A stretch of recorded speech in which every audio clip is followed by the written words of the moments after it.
Hinds Feet on High Places by Hannah Hurnard. Chapter 6, Detour Through the Desert. After meeting Pride, Much Afraid and her companions went on their way, but she was obliged to hobble painfully and could go but slowly. However, she accepted the assistance of her two guides with far greater willingness than before, and gradually the effects of the encounter wore off and she was able to make better progress. Then one day the path turned a corner, and to her amazement and consternation, she saw a great plain spread out beneath them. As far as the eye could see, there seemed to be nothing but desert, and endless expanse of sand dunes with not a tree in sight. The only objects breaking the monotony of the desert were strange towering pyramids rising above the sand dunes, hoary with age and grimly desolate. To the horror of Much Afraid, her two guides prepared to take the steep path downward. She stopped dead and said to them, "We mustn't go down there. The shepherd has called me to the high places. We must find some path which goes up, but certainly not down there." But they made signs to her that she was to follow them down the steep pathway to the desert below. Much Afraid looked to left and right, but though it seemed incredible, there was no way possible by which they could continue to climb upward. The hill they were on ended abruptly at this precipice, and the rocky cliffs towered above them in every direction, straight as walls, with no possible foothold. "I can't go down there," panted Much Afraid, sick with shock and fear. "He can never mean that. Never. He called me up to the high places, and this is an absolute contradiction of all that he promised." She then lifted up her voice and called desperately, "Shepherd, come to me! Oh, I need you! Come and help me!" In a moment he was there, standing beside her. "Shepherd," she said despairingly, "I can't understand this. The guides you gave me say that we must go down there into that desert, turning right away from the high places altogether. You don't mean that, do you? You can't contradict yourself. Tell them we are not to go there, and show us another way. Make a way for us, shepherd, as you promised." He looked at her and answered very gently, "That is the path, Much Afraid, and you are to go down there." "Oh, no," she cried. "You can't mean it. You said if I would trust you, you would bring me to the high places, and that path leads right away from them. It contradicts all that you promised." "No," said the shepherd, "it is not a contradiction.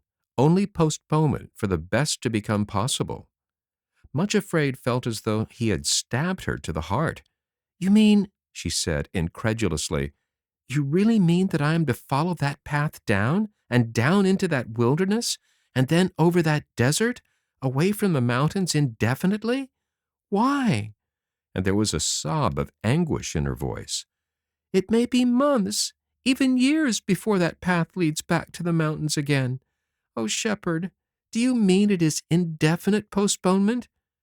He bowed his head silently, and Much Afraid sank on her knees at his feet, almost overwhelmed.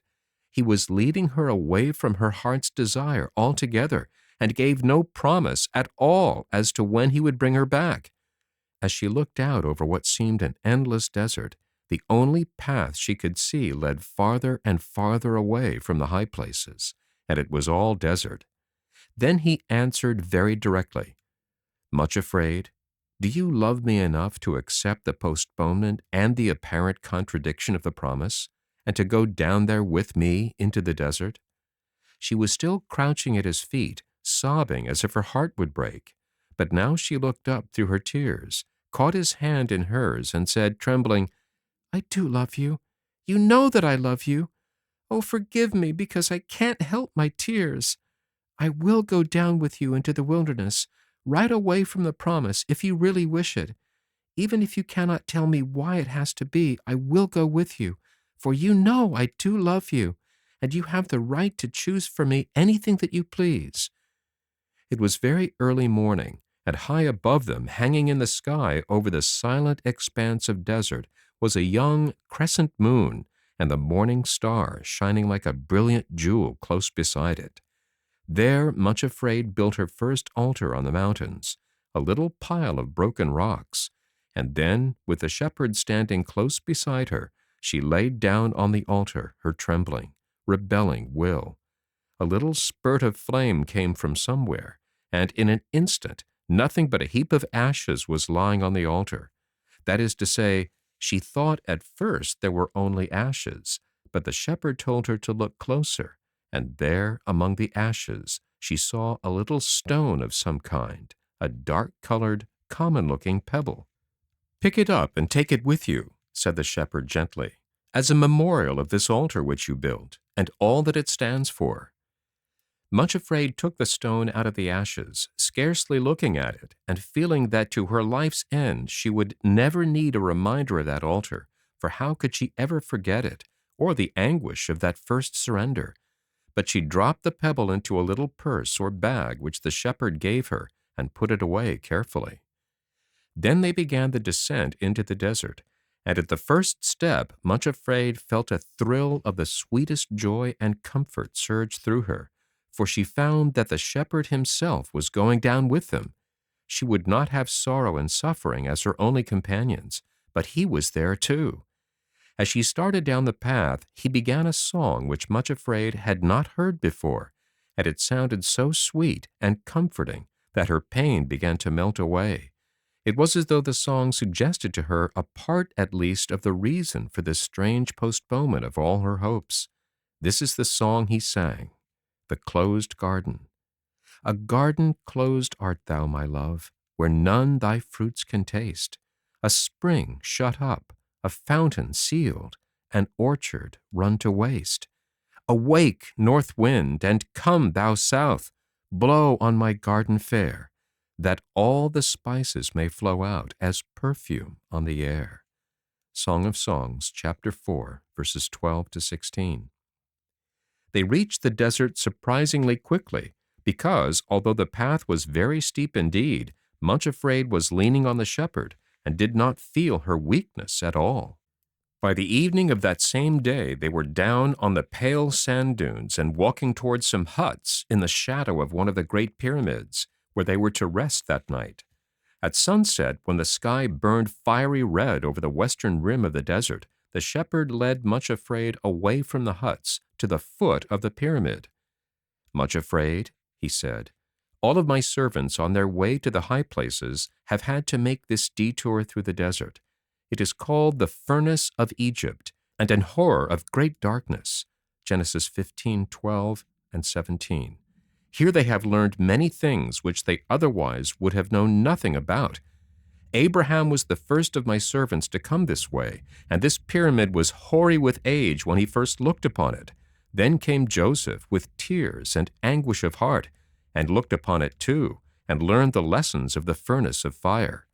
Since that time, an endless succession of my people have come this way. They came to learn the secret of royalty, and now you are here, Much Afraid. You, too, are in the line of succession. It is a great privilege, and if you will, you also may learn the lesson of the furnace and of the great darkness, just as surely as did those before you. Those who come down to the furnace go on their way afterwards as royal men and women, princes and princesses of the royal line.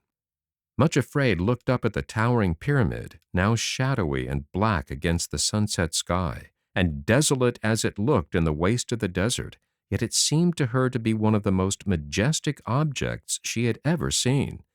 Then, all of a sudden, the desert was full of people, an endless procession of them. There was Abraham himself, and Sarah his wife, those first lonely exiles in a strange land. There was Joseph, the betrayed and wounded brother who had been sold into slavery, who, when he wept for his father's tent, saw only the alien pyramid. Then, one after another, she saw a great host, which no man could number, stretching across the desert in an endless line. The last one in the line held out a hand, which she took, and there she was in the great chain herself. Words came to her ears also, and she heard them quite plainly. "Fear not, Much Afraid, to go down into Egypt, for I will there make of thee a great nation. I will go down with thee into Egypt, and I will also surely bring thee up again." Genesis 46, verse 3. After this they went back to the huts to rest that night. In the morning the shepherd called Much Afraid again and led her away, but this time he opened a little door in the wall of the pyramid and took her inside. There was a passage which led to the center, and from there a spiral staircase went up to the floors above. But the shepherd opened another door leading out of the central chamber on the ground floor, and they entered a very large room which looked like a granary. There were great piles of grain everywhere except in the middle.